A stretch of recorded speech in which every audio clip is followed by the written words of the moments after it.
Together, we will make America strong again. We will make America wealthy again. We will make America proud again. We will make America safe again. And yes, together, we will make America great again. Make America great again. From the first time President Trump used that expression, it's driven the left bat bleep crazy. How crazy? I was walking on Canal. There was some sort of event, and I got jumped for wearing this hat. And started cursing at me, you know, saying Trump hat, blah blah blah. And basically, one kid took my head and bashed it against the scaffolding pole. It all happened within 10 seconds.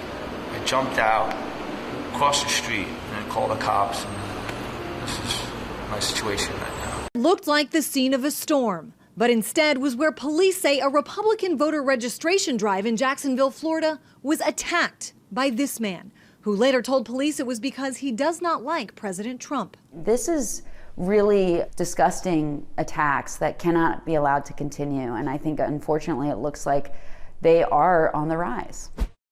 Other recent examples include an alleged attack at this New Hampshire high school, which served as a polling place for this week's primary, where this man is accused of attacking Trump supporters, including a 15-year-old boy. It's very unfortunate. Hopefully we can avoid things like this happening in the future.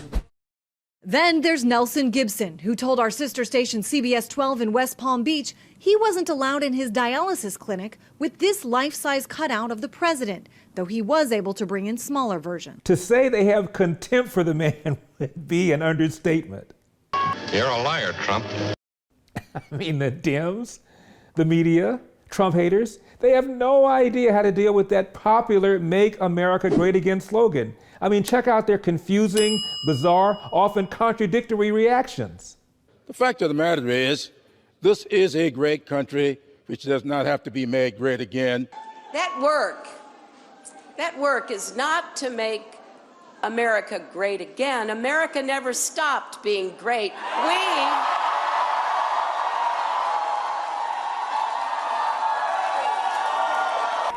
America is already great. It is great? It was great? Great. Then why this? Let me tell you something. For the first time in my adult lifetime, I'm really proud of my country. Things racial, we have always been, and we, I believe, continue to be, in too many ways, essentially a nation of cowards. The legacy of slavery, Jim Crow, discrimination in almost every institution of our lives, that casts a long shadow. And that's still part of our DNA. That's passed on. We're not cured of it. Racism. We are not cured of. Clearly.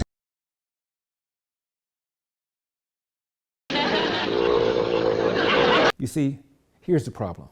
Racism is no longer a major problem in America. But in order to get that 95% near monolithic black vote, Democrats have to make blacks feel that racism remains a major problem in America. And that's why when it comes to things like dealing with slogans like Make America Great Again, the Democrats are practically at war with themselves.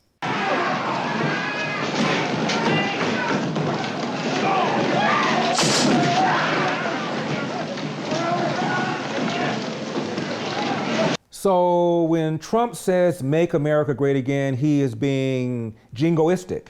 He's being chauvinistic. He's being racist. But you know what? He wasn't even the first one to use that slogan. And we'll welcome them into a great national crusade to make America great again. Okay, forget about Reagan. Like Trump, he's right-wing, right? He's a Republican. What about Bill Clinton? I believe that together we can make America great again. Now, was Bill Clinton's use of that same expression jingoistic, chauvinistic, racist? You see, MAGA drives them crazy because they are schizophrenic about America, the way Obama was. There were two Obamas. I call it the tale of two Obamas. Here's Obama 1. You think the country's ready for a black president? Yes. You don't think it's going to hold you back? No. I think if I don't win this race, it will be because of other factors. It's going to be because I have not shown to the American people a vision for where the country needs to go that they can embrace. What do you think it means when you hear the words, "Let's make America great again"? I think America's pretty great. If you had the choice to be born in any one period of time in our history, and you didn't know ahead of time whether you were going to be rich or poor, black or white, male or female, you just had to guess on what moment do you have a best chance of succeeding. It'd actually be now. Proud of America? If I lose, it won't be because of racism. It will be because I failed to articulate a vision that the American people can embrace. Hallelujah. But there's a second Obama. I call it the Victocrat Obama. The legacy of slavery, Jim Crow, discrimination in almost every institution of our lives, that casts a long shadow. And that's still part of our DNA. That's passed on. We're not cured of it. Racism. We are not cured of. Clearly. In a summer marked by instability in the Middle East and Eastern Europe, I know the world also took notice of the small American city of Ferguson, Missouri, where a young man was killed and a community was divided. So yes, we have our own racial and ethnic tensions. I'm glad that not only is the Justice Department looking into it, I understand now that the governor of the state of Florida has formed a task force to investigate what's taking place.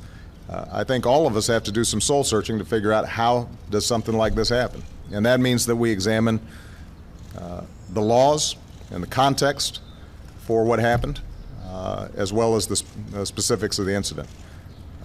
But my main message is to the parents of Trayvon Martin. If I had a son, he'd look like Trayvon. I don't know, not having been there and not seeing all the facts, what role race played in that. But I think it's fair to say, number one, any of us would be pretty angry. Number two, that the Cambridge police acted stupidly in arresting somebody when there was already proof that they were in their own home. And number three, what I think we know separate and apart from this incident is that there is a long history in this country of African Americans and Latinos being stopped by law enforcement disproportionately. Well, just how racist is America? There were 700 counties that voted for Obama in 2008 and 2012. 200 of them switched to Trump in 2016. When were they bitten by that racist radioactive spider? And get this, Obama got a higher percentage of the white vote than John Kerry did 4 years earlier, and Trump got a lower percentage of the white vote than Mitt Romney did 4 years earlier. Now, about racism and whether or not it would be in the Republicans, let alone Donald Trump's best interest to use it, Chris Matthews, before he got fired from MSNBC, let the cat out of the bag. Listen to this. Mainly it's for white people, because white people won't vote for a guy, most of them, if they think they're racist. What's that, said the former press secretary to the left-wing Tip O'Neill, Chris Matthews? Most white people won't vote for somebody if they believe he or she is a racist. So therefore, it would not be in Trump's best interest to pull out a dog whistle, let alone a racist dog whistle. So can we knock it off? You may not think you're a racist. Maybe, I don't know if you are. I don't think, every Trump supporter is a racist. But you certainly had to overlook racism and bigotry in order to make that decision. Finally, I got hungry and I had to leave the house to go shopping. I've got good news and bad news. The bad news is this was the only thing available. That's right, a dented can of bat soup. The good news? It was on sale. There's an old joke. Two elderly women are at a Catskill Mountain resort, and one of them says, boy, the food at this place is really terrible. The other one says, yeah, I know, and such small portions. I'm Larry Elder, and we've got a country to save. I'll see you next time. Bought a case.